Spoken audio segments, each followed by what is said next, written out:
Good morning students. कल हमने पढ़ाया था कूलाम के नियम तक, यानी कि F बराबर 1/4 पाई F नॉट के Q1 Q2 upon R square तक कल हमने ये यहाँ तक करा दिया था। ठीक है, कोई भी दिक्कत हो बताना नहीं। नेक्स्ट आगे हम पढ़ाते हैं। आगे नेक्स्ट हेडिंग है सतत आवेश वितरण। क्या है? सतत आवेश वितरण, कंटिन्यूअस चार्ज डिस्ट्रीब्यूशन। सतत आवेश वितरण में क्या है? यदि किसी वस्तु को दिया गया आवेश एक समान रूप से वितरित हो तो उसे सतत आवेश वितरण कहते हैं।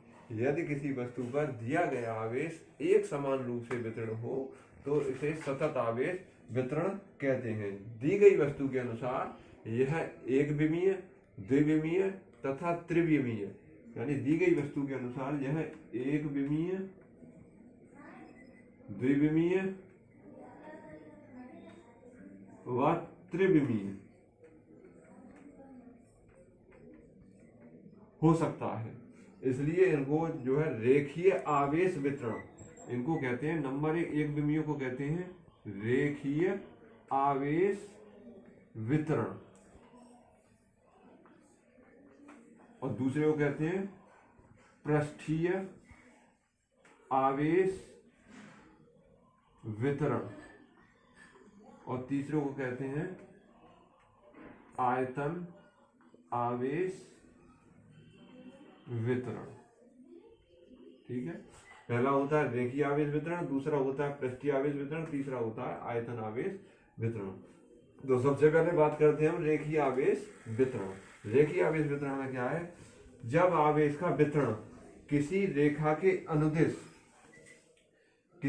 के अनुदिश एक समान रूप से होता है तो इसे रेखीय आवेश वितरण कहते हैं।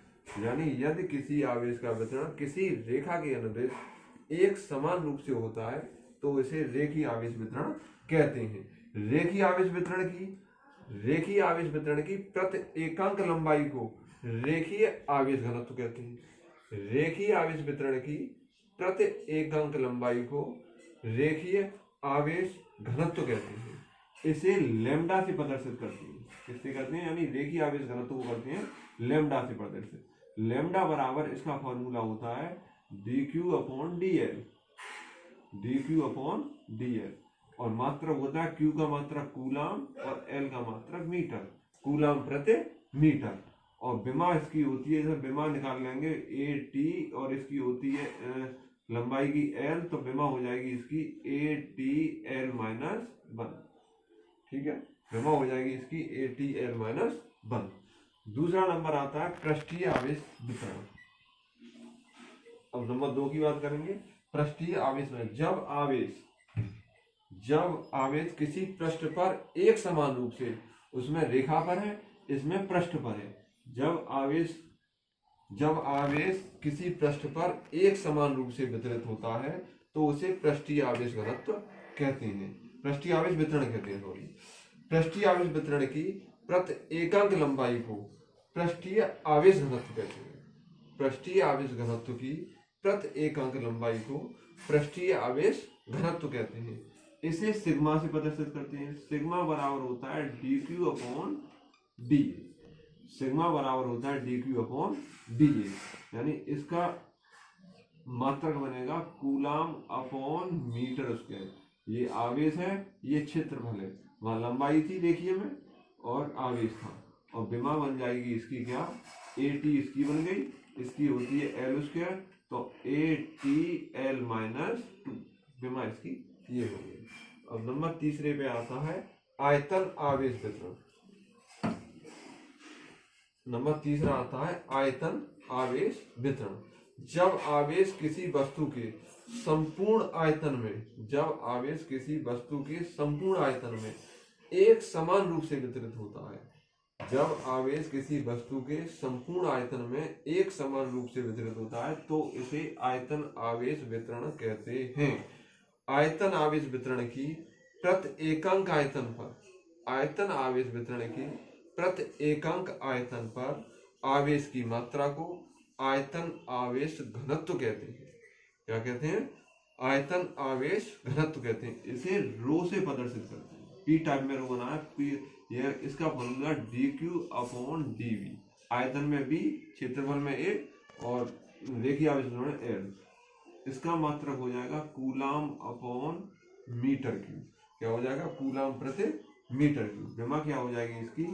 AT इसकी हो गई और इसकी आयतन की होती है L क्यूब, तो ATL-3J इसकी विमा हो गई। यानी रेखीय आवेश वितरण हो गया लैम्डा बराबर Q/L या dQ/dL। पृष्ठीय आवेश वितरण हो गया सिग्मा बराबर dQ/dA और आयतन आवेश वितरण हो गया dQ/dV। ये तीनों चीजें हो गई। इसके बाद में आता है आपका वैद्युत क्षेत्र। नया टॉपिक आता है आपका वैद्युत क्षेत्र। वैद्युत क्षेत्र को कहते हैं इलेक्ट्रिक फील्ड।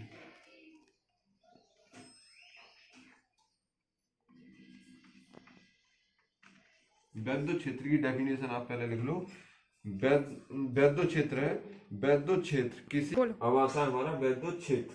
वैद्युत क्षेत्र यानी किसी आवेश के चारों ओर का वह क्षेत्र, यानी किसी आवेश के चारों ओर का वह क्षेत्र जिसमें कोई अन्य आवेश, जैसे मैंने लिख दिया अन्य आवेश, जिसमें कोई अन्य आवेश उसके विद्युत प्रभाव का अनुभव कर सके, यानी उसके विद्युत का अनुभव कर सके, उसे वैद्युत क्षेत्र कर सके, वैद्युत क्षेत्र कहलाता है। यानी किसी आवेश के चारों ओर का वह क्षेत्र जिसमें अन्य आवेश उसके विद्युत प्रभाव का अनुभव कर सके, वैद्युत क्षेत्र कहलाता है। आप इसे नोट करें।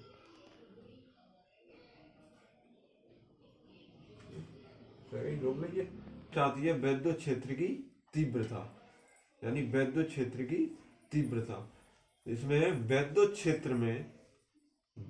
क्षेत्र में किसी बिंदु पर रखे परीक्षण आवेश, यानी ये एक काल्पनिक आवेश होता है, ये केवल परीक्षण करने के काम ही आता है और कोई वैसा चार्ज नहीं होता। परीक्षण आवेश पर लगने वाले विद्युत बल, परीक्षण आवेश पर लगने वाला विद्युत बल, कोष्ठक में लिख लेना F, बल को करते हैं F से प्रदर्शित, तथा परीक्षण आवेश Q0, यानी ये धनात्मक होता है, Q0 के अनुपात को उस बिंदु पर वैद्युत क्षेत्र की तीव्रता कहलाती है, या उस बिंदु पर वैद्युत क्षेत्र की तीव्रता कहते हैं। ठीक है, दोबारा रिपीट करता हूं। वैद्युत क्षेत्र में किसी बिंदु पर रखे परीक्षण आवेश पर लगने वाले विद्युत बल, कोष्ठक में F, तथा परीक्षण आवेश Q0 के अनुपात को उस बिंदु पर वैद्युत क्षेत्र की तीव्रता कहते हैं। इसे E से प्रदर्शित करते हैं, कैपिटल E है, इसे E से प्रदर्शित करते हैं। E बराबर फॉर्मूला है F/Q0। E बराबर है F/Q0। मात्रक है इसका न्यूटन प्रति कूलम। E बराबर F/Q0, F/Q0, F का मात्रक न्यूटन और Q का मात्रक कूलम, यानी ये परीक्षण आवेश है, यानी इसको ये काल्पनिक धनात्मक आवेश कहते हैं Q0। अब इसका मात्रक हो गया न्यूटन प्रति कूलम।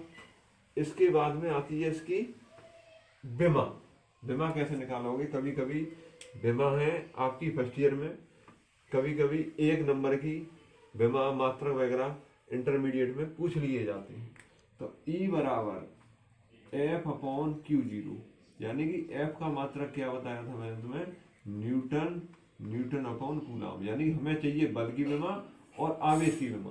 आवेश की विमा हमने रेखीय आवेश वितरण में, पृष्ठीय आवेश वितरण में और आयतन आवेश वितरण में हर जगह लगाई है। तो बल की विमा कैसे निकालेंगे?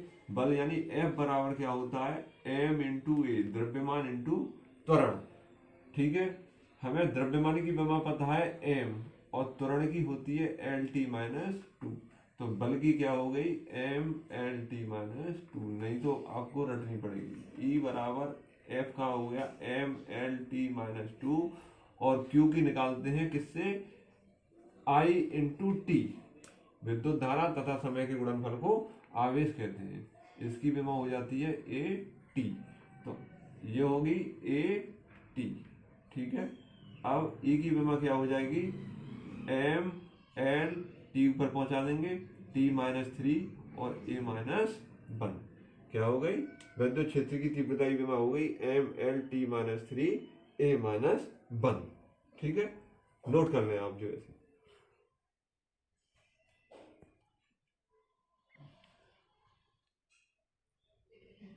उसको लो। आगे है बिंदु आवेश के कारण उत्पन्न विद्युत क्षेत्र की तीव्रता। यानी बिंदु आवेश के कारण उत्पन्न विद्युत क्षेत्र की तीव्रता, ये फिगर है उसका। Q0 F और यहां से यहां तक की दूरी R। सेम कूलाम के नियम की तरह है, वहां पर Q1 और Q2 थे, यहाँ Q और Q0 है। ठीक है, जहां में आप नोट करेंगे, माना धन आवेश Q, माना धन आवेश Q परावैद्युतांक K के माध्यम में स्थित है। किसके माध्यम में स्थित है? परावैद्युतांक लेते हैं K के, जो हमने कल कूलम के नियम में लिया था। K के माध्यम में स्थित है। बिंदु आवेश से, यानी यहां से बिंदु आवेश से स्मॉल r दूरी पर, बिंदु आवेश से स्मॉल r दूरी पर धन परीक्षण आवेश Q0, यानी यहां से r दूरी पर एक धन परीक्षण आवेश Q0 स्थित है। तब उस पर कार्यरत विद्युत बल, तब उस पर कार्यरत विद्युत बल कितना होगा? F बराबर 1/4 पाई एप्सिलॉन नॉट के Q0 upon R square.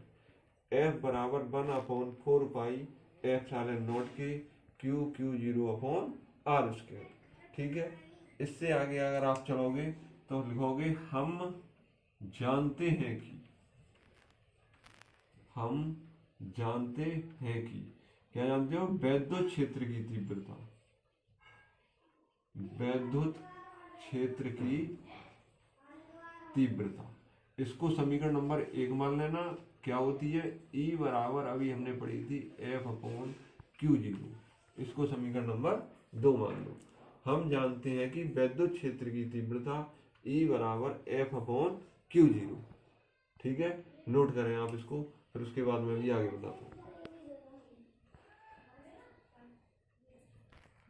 E बराबर F/Q0। ठीक है, अब इस E के मान को, E के मान को, यानी इस F के मान को E के मान में रख दो। यानी समीकरण फर्स्ट से F का मान जो लिख लोगे, समीकरण फर्स्ट से F का मान समीकरण सेकंड में